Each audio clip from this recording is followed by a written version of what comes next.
Week 2 of English 210. I hope you're enjoying the course so far. I know I'm certainly happy to have you in the class. So this little video is giving you some information about the assignments due this week. I'm not going to go too in depth because the content gives you some great information, but I do want to give you a little background just to help you dive into this week's assignments. So let's go ahead and click on content. Then obviously we are on week 2, so let's go ahead and click on short fiction and the writing process. I'm going to click over to the learning material, and I wanted to point out that the readings are actually the same as last week. You will be assigned a short story to focus on in the quizzes that you have to take this week. Obviously, as you know, the quizzes aren't for a grade. They're just giving you reading assignments. Then you have a couple more readings. Now, these first two will actually bring you to the same link. So just go ahead and click on one of the two. These are vocabulary terms that we're going to go through during the rest of the course. This is just giving you a little basic intro to these vocabulary terms.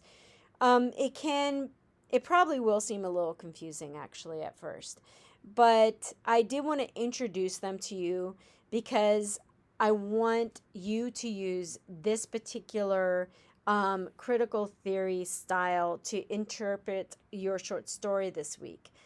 It's called New Criticism. It is the style that you usually use. It's basically you are taking a work, you are deciding what the moral is, what's the purpose behind the work. That would be the theme, right? And then you are going to use the vocabulary terms that you have learned so far in lesson 1 and 2. For example, antagonist, protagonist, if there's irony, the climax, and so on. And you're going to use these terms, these literary terms, to prove the theme, which is the moral of the story. And that's basically what new criticism is. And briefly, and like I said, I'm going to go through this more in depth later on the course, but critical theory just means that you are using a certain critical theory style to interpret a work. So let's say you are using that's a little bit more difficult. Let's start with historicism. You are using the history of the day to interpret a work. So let's say Tony's wife, you find out more about issues that German American immigrants faced during the turn of the century, and you use that information to give you an interpretation of a short story. All right, so but like I said, this week we're using new criticism, which is just a basic interpretation, finding the theme using the vocabulary terms that we've learned in lesson 1 and 2. I also want you to take a look at how to write a good essay from Harold Bloom. And this just basically gives you some background about what the expectations are when you write an essay, a literary essay. And it gives you some of the background information about vocabulary terms and so on and so forth. I basically just want you to read through, let's see, where's the beginning? Read through the first section. So I want you to go through up to, let's see, scrolling down, up to this section. I'm not as concerned about, I want you to stop here about the history and context. So everything up to the 7th page, all right? That just basically gives you some information about how to write a strong essay. I'm not expecting you to memorize it. It's just supposed to help you create a strong first essay. All right? So this is more information about how to write a strong essay. And it does give you some information about how to use the critical lenses. But like I said, with this course, you are focusing, I mean, with this first essay, you're just focusing on a basic interpretation. And I do want you to take note of this section in the lesson. I really, really, really want you to stay away from sources like Course Hero. Oh my goodness, please stay away from that. Or my least favorite website of all, Schmoop. Ugh, I even hate saying that term. Basically, these sorts of summary sites are handing you interpretations, right? They're just handing you an interpretation. However, I don't care what other people say what a work means. I want to know what you think. I want your interpretation. When you read these summary sites, they're basically forcing you to look at a work in a certain way. But when you interpret, you're taking the work and you're taking yourself and you're creating a sort of relationship between you and the work, and that creates an interpretation which is unique to you. There is no right or wrong interpretation. There is your interpretation, and that's what I want to see in the essays this week. I want to know what you think the meaning is, not what Schmoop thinks. I don't care what Schmoop thinks. In any case, this section gives you some information about how to cite a source. Hopefully this will help you. The website, you generally want that in italics, but it's okay if you forget to do that because it's not in the lesson. Okay, well, that's about it for the lesson. I do want you to go through it, but I don't want to get too in depth here because I know all of you know how to read. So you do have a couple of assignments, like I said.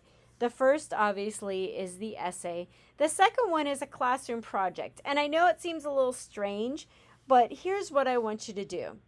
All right, so I'm going to click on that. Basically, what you're going to do is you're going to create a short story with the entire class. So someone is going to start the short story, give a little beginning, and then another student is going to continue that short story, and then another student will continue that short story. All right? So basically, your grade is your own, but you're working to as a class to create this short story. And I'm not grading you on your ability to write short stories. I just am grading you for your participation. So it should be a very easy grade for you. All you need is 2 100-word responses, one for week 2, one for week 3. Just follow along with the short story and make sure what you add makes sense in light of everyone else's discussion. But like I said, this is for fun. This isn't for a serious grade. I just want you to enjoy a little creativity, a little break from all the writing that you have due this week, all the heavy academic writing that you have due this week. So the first post is due week 2, that's this week, by Sunday, and then the second post is actually due during week 3. All right, so finally, you have to take, well, actually, not finally, you have to take a quiz, and basically, the quiz gives you the assigned short story. Now, if somehow you take the quiz and you lose the short story that you're supposed to work on, just contact me and I will let you know what short story you were assigned. And so finally, you have the short story essay assignment. This essay should only be 500 to 750 words. If you write more than 750 words, you're not going to get bonus points. In fact, I probably will take off points. I really want you to stay within this parameter. If you write 550, I'm not going to take off points for that. As long as it contains everything I'm looking for, an intro, thesis, body paragraphs that discuss the thesis, and the conclusion, I will be happy. All right, so let's click on some of these links that will give you some information about what we're going to look for. Again, here is that website again. Look at new criticism, but I kind of went over it here. So just basically a basic interpretation of a work.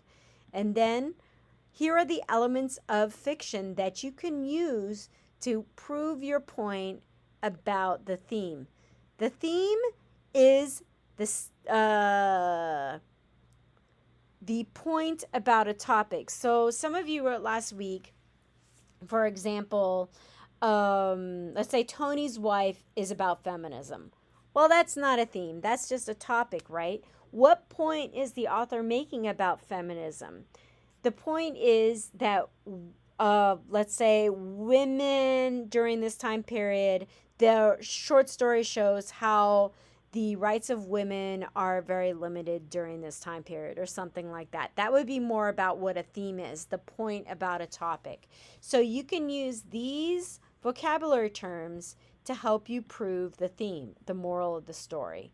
All right. And so, again, this kind of just gives you some more information about some of the topics that you can use, the vocabulary terms that you can use to prove your point about the short story.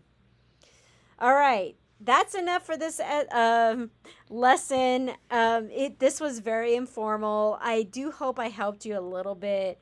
If you still have more questions, please let me know. I'm only a message away. I love to hear from you.